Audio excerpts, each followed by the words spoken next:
Hello, everyone. Let's see.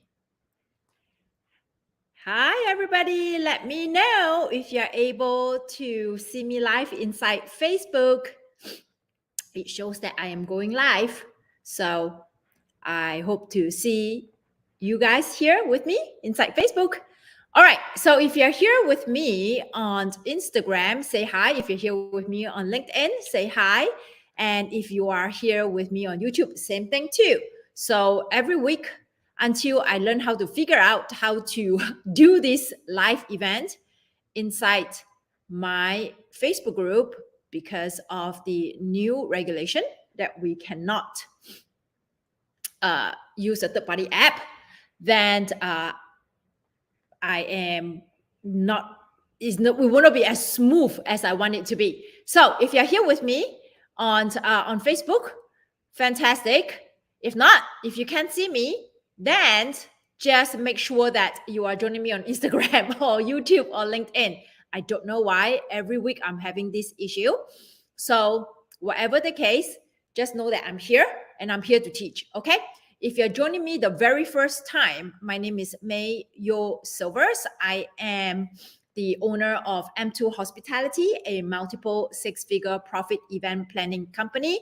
And I'm also the owner and event mentor and coach for Events for Anyone, where we provide a mentorship program to help event planners to start and grow the event planning company into a multiple six-figure profit business.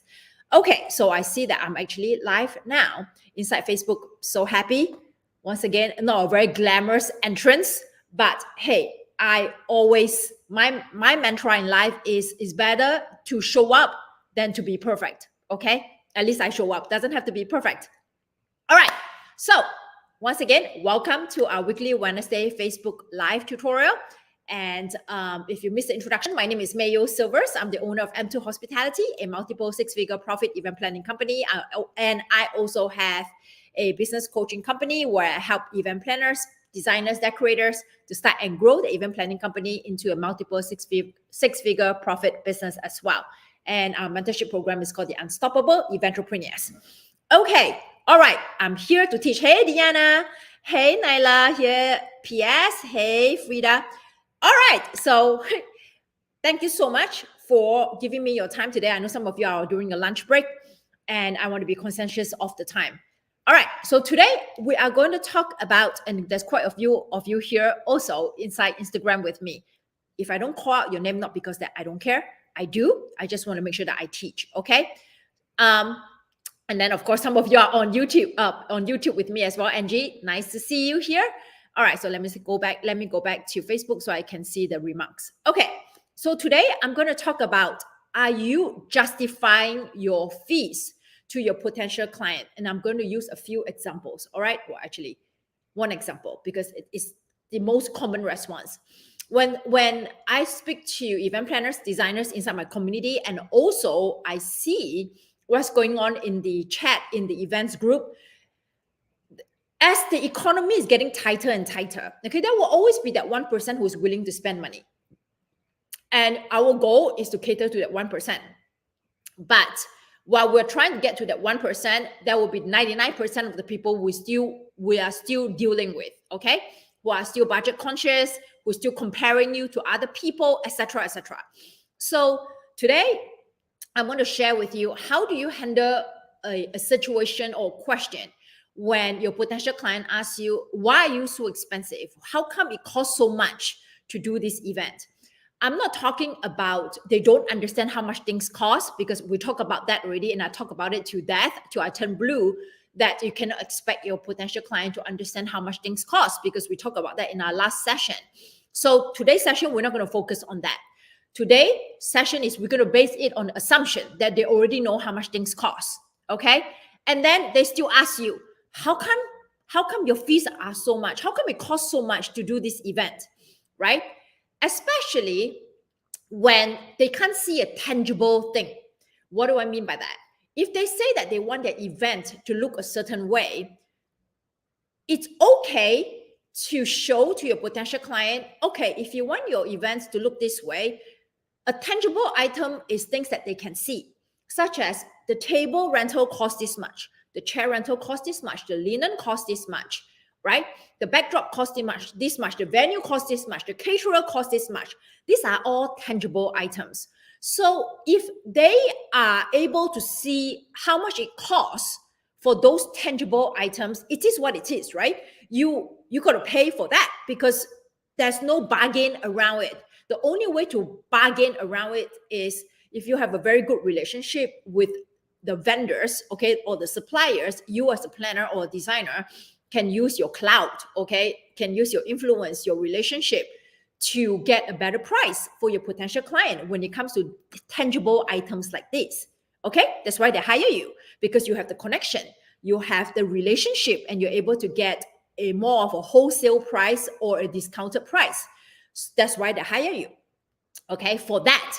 So they are hiring you for your relationship and your connection, okay?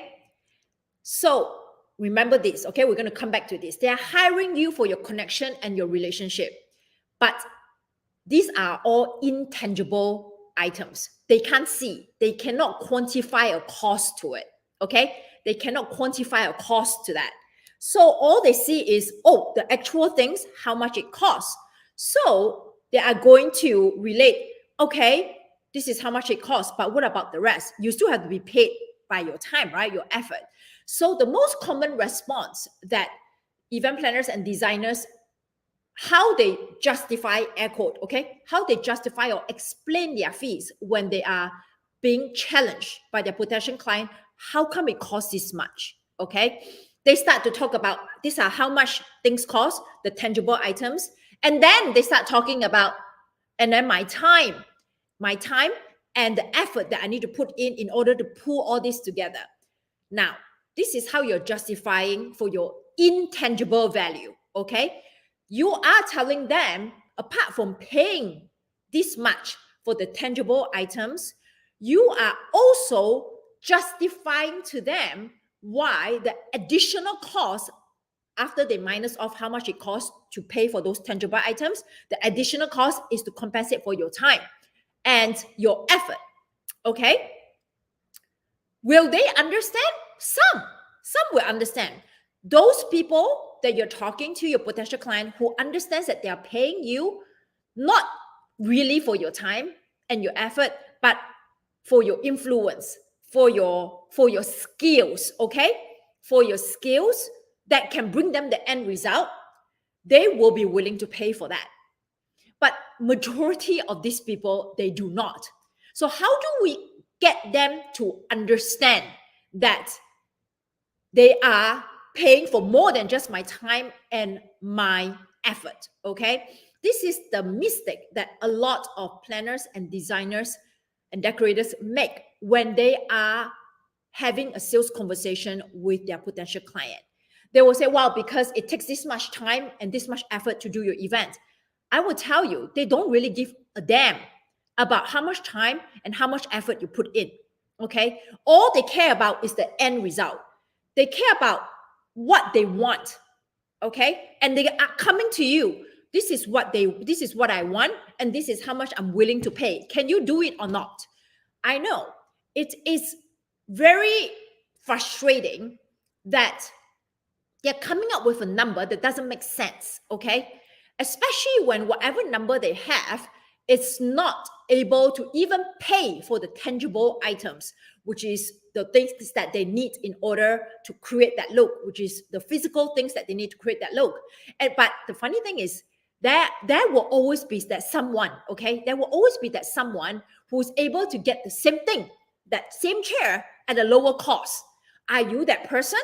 May not, or you may be, okay? So sidetrack. That's why it's so important for you to have very, very good relationship with vendors where you'll be able to get a very good price. So now you can actually use this advantage that you have, which is because of my connection, because of my negotiating skills, I'm able to get you all these things at a much lower cost.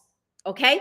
So now they can see that the things that they have to physically pay is much lower cost because of your skills, your negotiating skills, and also your connection. So when you say that because it takes this much time and this much effort to do the job, you're just scratching the surface and they don't really care. They need more further explanation. And you can explain by saying this. In this way, by you justifying your cost, how much it costs to hire you, you are no longer just talking at the surface. You're talking at a level that they need to understand. They're not just paying for your time and your effort, because 99% of the planners and the designers out there say the same thing, that, oh, I cost this much because my time needs to be compensated. My team needs to be compensated. My efforts need to be compensated. But what exactly is your effort? What exactly is your time? Can't you do it in a shorter period of time? Can't you just did what effort? You're paid to do it already. So in their head, they're thinking, I pay you already. I'm going to be paying you. Can't you do it with a shorter period of time? And you already have the skill set. So what's the problem? Why do you need to charge me this much? So you need to relate. Okay, this is what we call the buyer psychology. You need to relate what your skill set or your effort, okay, is going to do, so that they produce this result. And this result is what they want. Okay, this result is what they want. So let me give you an example. All right, to put all this concept together. The most important thing is in a sales conversation, not to focus on justifying why things cost so much. You're not going to keep talking about it costs so much because of ABC, XYZ. Okay, they already know, because you already told them, you educated them how much things cost. We are going to switch the focus. We're going to switch the focus to talking about experience, talking about results. Okay, this is what we're going to do. We're going to be switching our focus. So what you're going to do is you're going to ask some questions, and sales is done. Sales happens when you ask the right question. So you have to ask the right question. Okay, so how I do this is nobody, just to give you an idea. When I talk to a potential client, they never ask me, how come it costs this much to hire you? Okay, because in reality, my fees are almost double of what other people charge in doing what they say they do, like me. No, they don't, because they do the physical task, just like what I do, how to plan an event, but they don't do the more important things that the clients are paying focus to. And I address the more important things. They're doing the surface things, whereas I'm delivering not just the surface things, which is the task, but I'm delivering a result that they want. So how does all this come together? I always ask, first and foremost, I already know what is important for my potential clients. What are the results that they want? And I craft all the marketing message around that. Therefore, when they come to me on our call, they already know the results I can give to them. And those results are what they truly place emphasis on. Therefore, they put a value on that result and they see how much I charge and they're willing to pay for that, in summary. So how does it work for you? If you are a wedding planner or a planner of any sort, okay, and your potential client comes to you, says that I want to do a party, okay, I want to plan a wedding, and this is the look, the theme that I'm thinking about, okay, and I want to have it at this venue. I want to have this menu. I'm thinking of serving them this. I want to have this look, and the theme is going to be like this, and I want to have this personalized ABC, XYZ, this type of floral. So they are very descriptive. They share with you the event details, okay? So the next thing they tell you, so you're going to ask, right? Okay, have you done your research? Have you spoken to other people about helping you with this? Or have you done your own research to find out how to get this done or how much things cost? This is one of the qualifying questions, okay? And then if they say no or yes, whatever it is, okay, they tell you the fee, and then they say, but it's so expensive. Or you tell them the fee, and they say, why so expensive? Okay, Why so expensive? That's their response. Why is it so expensive? After you educate them how much things cost. So now the very first response that 99% of the planners and designers will say is so expensive because this costs how much to do, and this is my time and my effort to do it. Okay, that's why it's this price tag. The client, they don't care. Okay, potential client, they don't care. So how do you turn that conversation? This is how I do it. After I educate people how much things cost, and then they say, why so expensive? Okay, why does it cost so much? Or what does it cost so much to hire you? The very first thing I ask is, this whole thing that you explained to me, your event, your vision for the event, this is what you want for your event. There are different components. What is the most important component for you? What do you place value on? What are you trying to achieve here? So they will tell me, okay, that I want to create this experience, or I want people to come in and say, wow, this is so beautiful. Or I want my people to come in and immediately, they will leave the event saying that, oh my God, the food is so good. Or they will come to my event and then talk about my event for years to come because everything was so fantastic, from the food to the entertainment to the look of the event, the people there. So I always ask my potential client, what is important to you? Okay, what is important to you? Why you want what you want? I will tell you that I have a friend. I did not do his event because he's not my ideal client.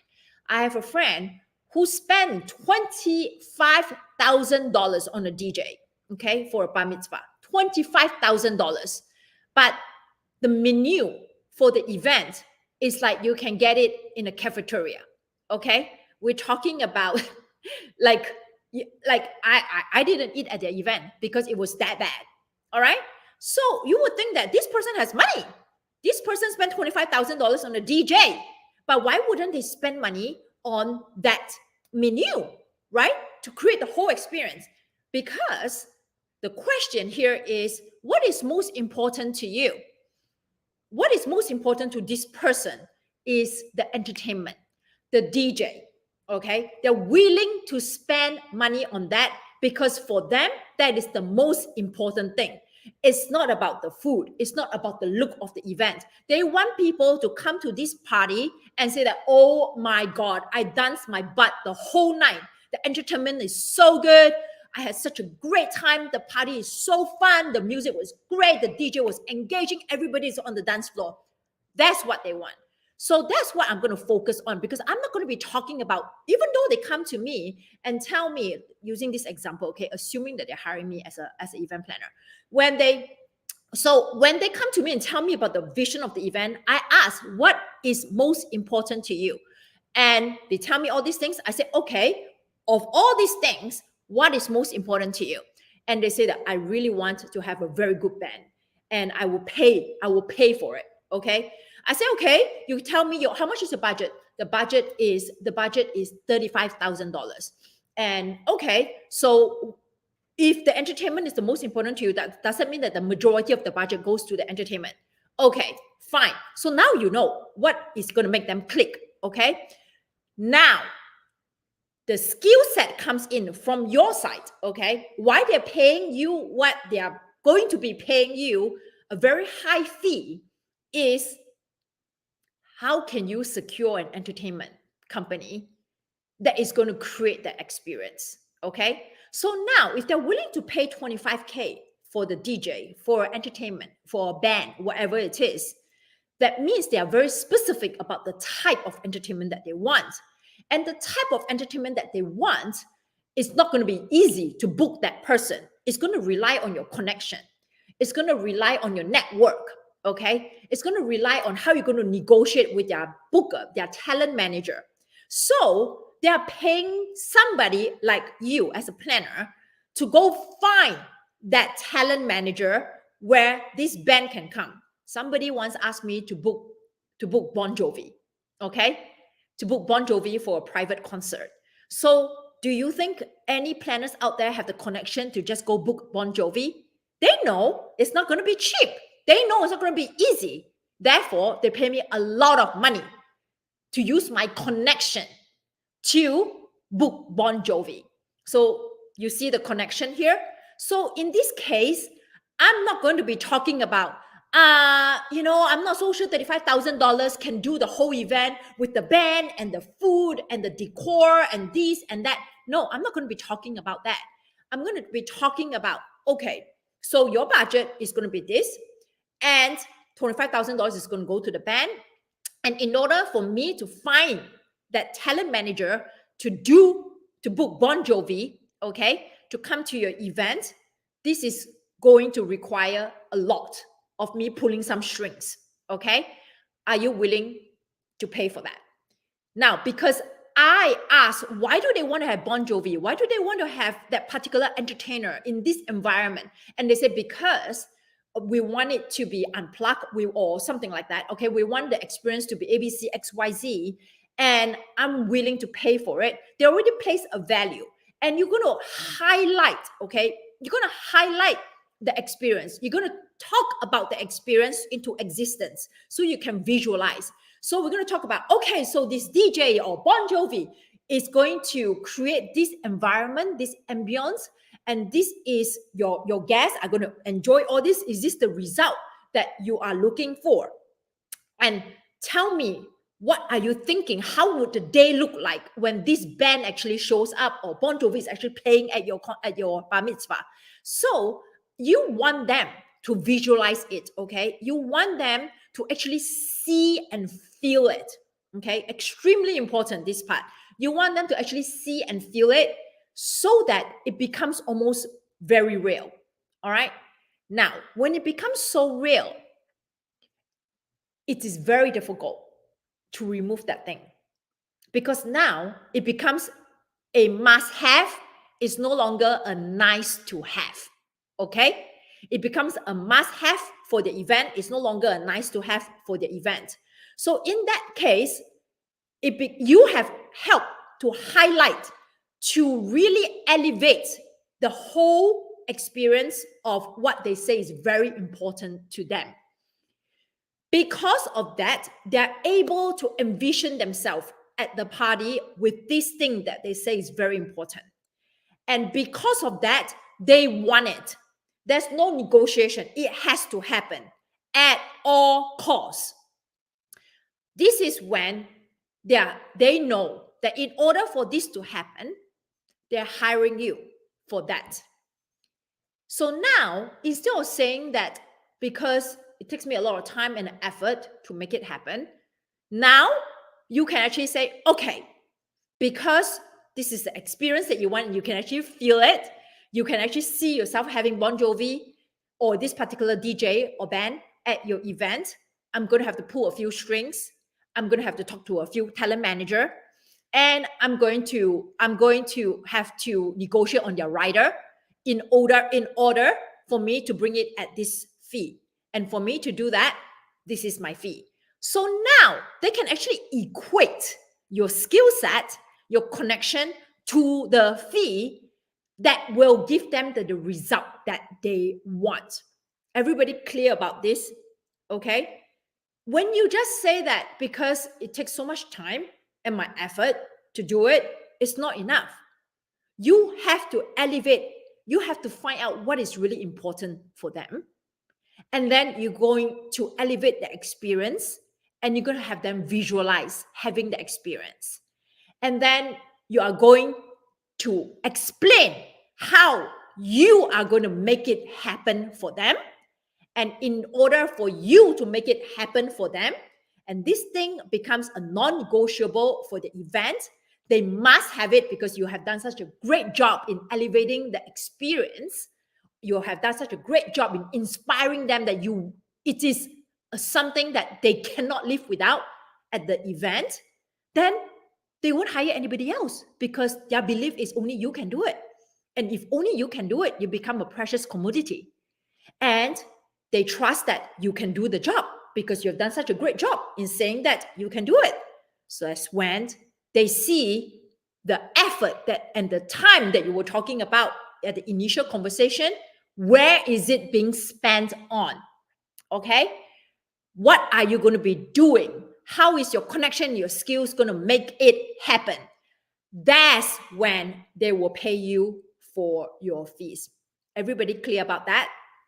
Okay, it's going to take practice. It's going to take a lot of practice in asking the correct question, not to rush in your sales conversation to only focus on budget or only focus on saving money.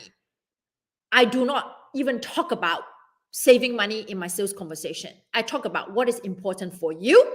Why do you want that thing? What happens if that thing doesn't happen? Why do you want what that thing, for what reason? Who are you trying to please? What is the end goal you're trying to have? And how is this thing going to directly correlate to the end goal? I focus on that. I focus on that thing that they say they really, really want and they cannot compromise. And then I start thinking, how is my skill set going to make it happen for them? Okay. And then I elevate the experience. Then I talk about, here you go. This is what you want. This is what I can do for you. And this is how much it costs. So now they can really put 2 and 2 together. Otherwise, you'll be just like anybody that they talk to who is just task oriented. Okay, I do A, B, C, X, Y, Z, and this is how much it costs. So there is no real sales driven conversation. It's just very, very surface. You're only servicing their surface needs. Okay, surface needs everybody can do, because everybody can say that, oh, I can bring your event to reality. I can help you save time and money. This is what everybody says. But why do they want to save time and money? Why is it important for them to save time and money? What if they don't save time and money? If you help them save time and money, what is the secondary result? Okay, or what is the grand result if you help them save time and money? They have more time now to do what? They have more money to do what? Okay, so don't just stop there. You want to be able to continue to ask questions that is going to lead them closer to saying yes to you.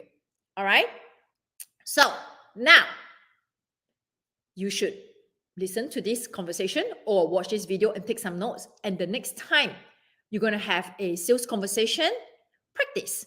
Okay, extremely important to keep practicing and practicing and practicing.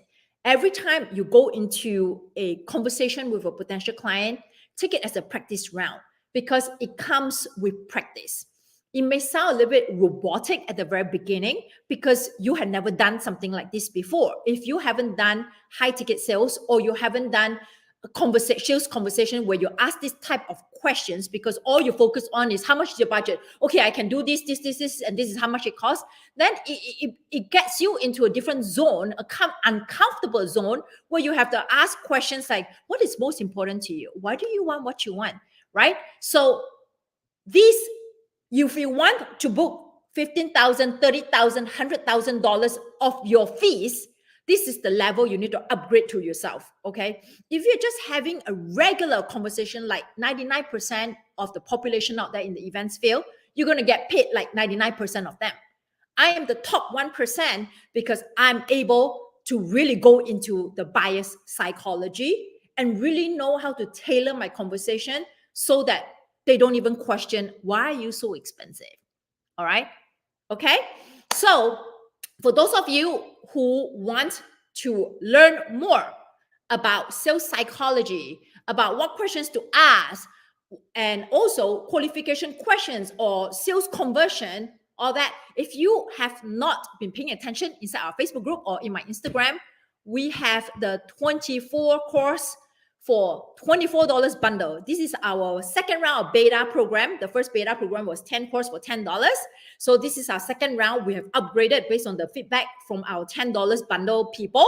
So we upgraded and added 14 more courses. And now we have a whole module, right, of buyer psychology, sales conversion. And you actually get to see a video of me doing a sales conversation. You see me in action. Okay, so some of them have used that video, or some of them has used some of the role play videos that we put in there and practice.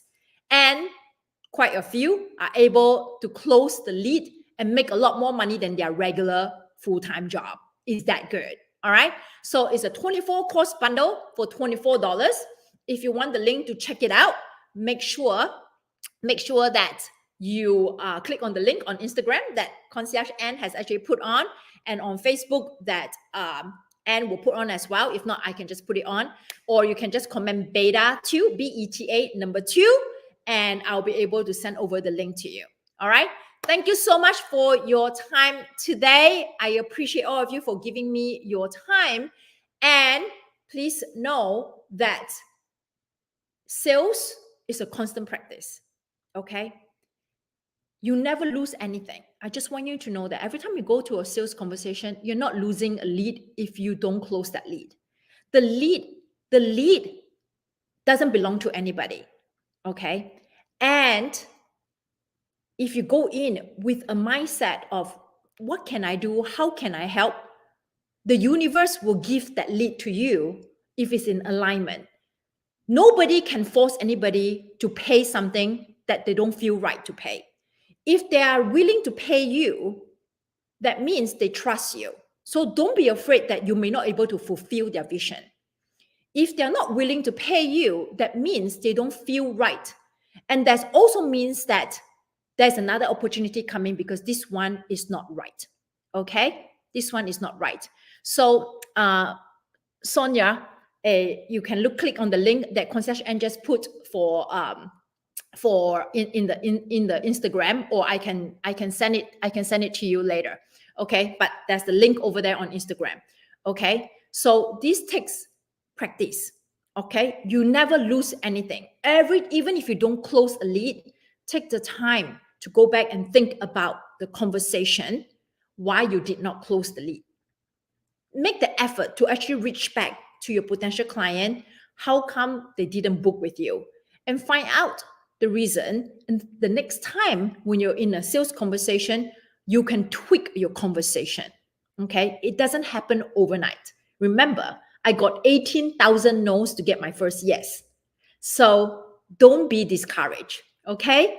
All right. Thank you so much, everybody. Have the rest of a great Wednesday and the rest of the weekend.